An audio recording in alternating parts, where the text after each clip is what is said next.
Alors Kevin, petite question. Donc tu es le créateur de la marque, tu es le designer de la marque, c'est toi qui crées toutes ces illustrations, tous ces dessins.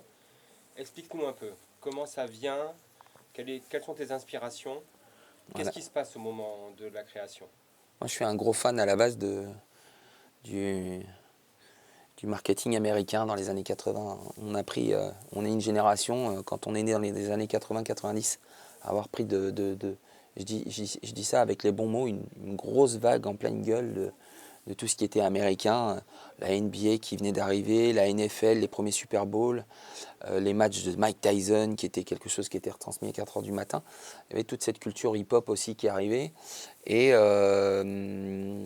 après, par la force des choses, peut-être une éducation qui a été à la base militaire, puisque j'ai mon père et mon grand-père qui étaient sapeurs-pompiers de Paris.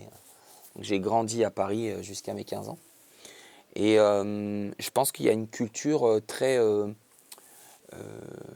mascotte, un petit peu comme dans le sport US, parce que c'est ce qui nous motivait. Moi, étant un ancien rugbyman, donc un côté sportif aussi, un gros fan de Michael Jordan pour cette génération. Le GOAT ou pas, hein, c'est la grande discussion, le grand débat aujourd'hui. Et puis moi, j'aime bien ce côté un peu euh, historique, donc ce côté après-guerre et Seconde Guerre mondiale. Donc on va retrouver un petit peu du vintage dans les dessins. On va retrouver un peu d'illustrations qui sont en fait à l'origine un art qu'on appelait le nose art. Euh, les illustrateurs dans les années 10, 15 et 20 se sont un peu fait connaître, notamment le dessinateur de Tex Avery, sur des dessins très purs, hein, mais animés. Et puis, moi, génération années 80, on avait la fameuse émission sur Canal+, quand c'était en clair le soir, le dimanche.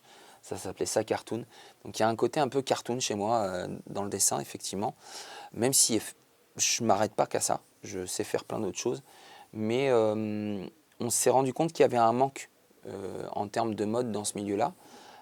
Et puis on voulait apporter cette originalité qu'on a et qui est typique de chez nous, c'est le travail des matières et, et des effets de profondeur sur les textiles. Voilà. Donc à l'origine, mon inspiration, elle est liée à tout ce monde-là.